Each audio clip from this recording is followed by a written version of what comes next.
Welcome. My name is Lorraine Pregret, and I'm a professor with Fanshawe College, the Simcoe Norfolk Regional Campus. I teach in both the Early Childhood Education and the Developmental Services Worker Program.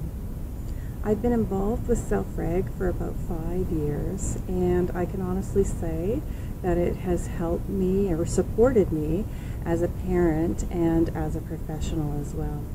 And as a professional, both in how I look at my students and also how I support my students and what I teach to my students. So today I'm going to talk about a time when I thought I knew better. Last summer, I was in a traumatic cycling accident, and in the weeks and months that followed my accident, I found myself in a stress cycle, and trying to manage my stressors and return to calm no longer came naturally to me. I knew Self-Reg. I knew it. I teach about Self-Reg to my students, and I thought I knew better. And I would tell myself, Lorraine, just close your eyes. Just close your eyes and imagine your stressors. Think about the 5 domains. Think about your stressors. But my stressors were taking over. I was in excruciating pain. I was exhausted because I wasn't sleeping. I was filled with fear and from the trauma, from the injury.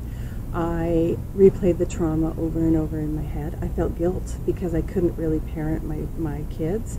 And although they were older, it still didn't matter. And I felt guilt because they were seeing me at my worst. And also people would say to me, "You are so lucky. You are so lucky." And I didn't feel lucky. I didn't feel lucky. And then that led to me feeling a lot of guilt because people were saying this, but I didn't feel lucky.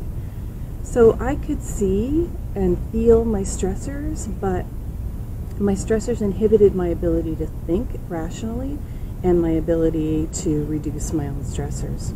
So over the past few months, I've thought a lot about my experiences on my journey to heal, and I started to do some reframing of my accident through a Self-Reg lens, and I began thinking about how many times children's stress behavior is mistaken for misbehavior. And we, so the parent or the adult, thinks the child knows better. In my own healing journey, I thought I knew better, but I could not break the stress cycle. And I realized that it truly was not about knowing better. And when we think a child knows better because they have been able to self-regulate in the past, we have to remember that when a child is caught in a stress cycle, they need us to help them return to calm. And it may be that the child has strategies to regulate and to manage their stress because they've used them before. But these can change, just like the stressors change, right? And I couldn't use any of my calming strategies that I had in the past. I couldn't even think about what to do. I had no idea where to start. So rather than think the child knows better, we have to ask why and why now. And we always have to remember the process of Self-Reg is ongoing, and there's no one size fits all and no one and done. So in my own experience, I began to realize that I couldn't do this on my own, and I needed help, both physically and mentally. And I had supportive doctors, a very supportive family physician. I had friends who were so supportive. I had family who was so supportive.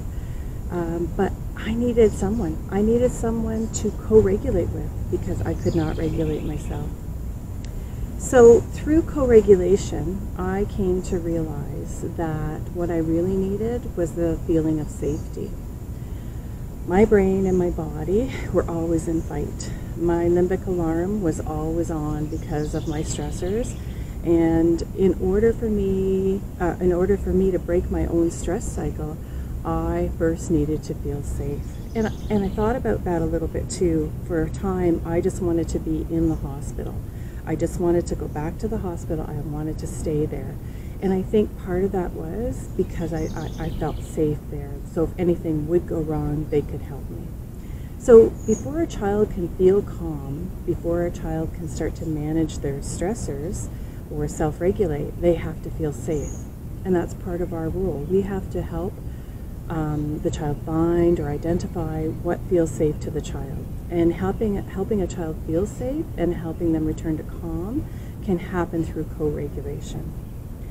When I teach about self-regulation, I talk about how self-regulation develops from the outside to the inside. So outside is co-regulation, right? So at first we co-regulate with the child, and we help, we model our own self-regulation strategies. We model how we handle stressors. We talk about our emotions and how we feel when we're calm and how we might feel when we're tense. And then what happens as children grow older into the early school years, they begin to self-regulate on their own.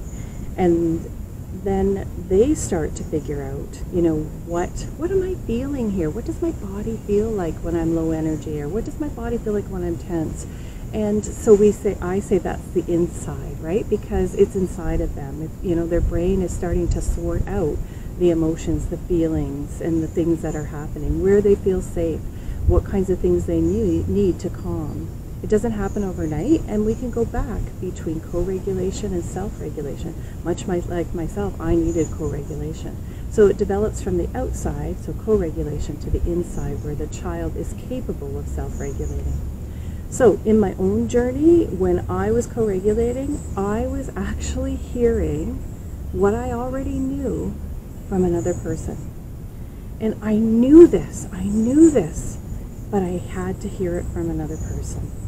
And through co-regulation, I identified when I felt safe.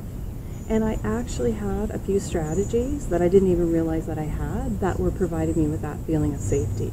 So one was I had to leave a light on. Now at night when we went to bed, and here's the funny thing, I am a person who needed total darkness when it came to sleeping, but I needed that light on. I also needed the bedroom door to be wide open. And again, I had my reasons for these, but they were really about safety.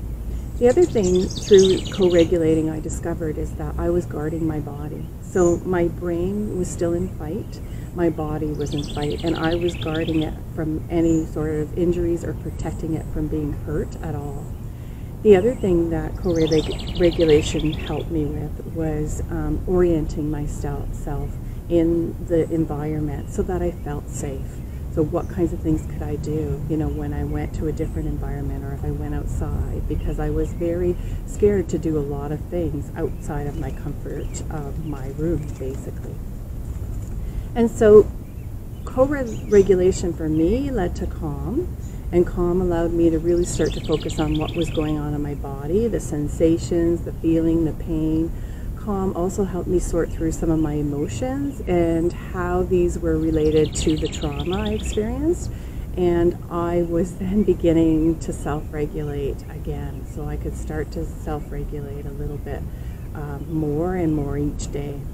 A child whose red brain is in charge and their limbic alarm is in full swing cannot tell you how they're feeling. And we may think the child knows better, but the child's red brain cannot think.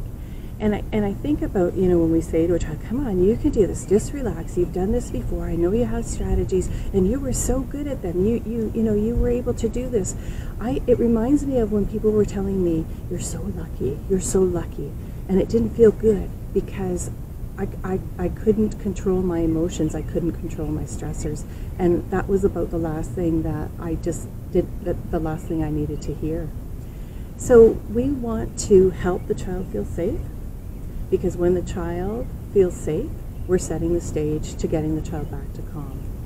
And when we help the child return to calm, we can do, or to help the child return to calm, we can do that through co-regulation. When we help a child through co-regulation, then we set the stage for for the child learning how to self-regulate him or herself. So for myself, I continue to recover both physically and mentally.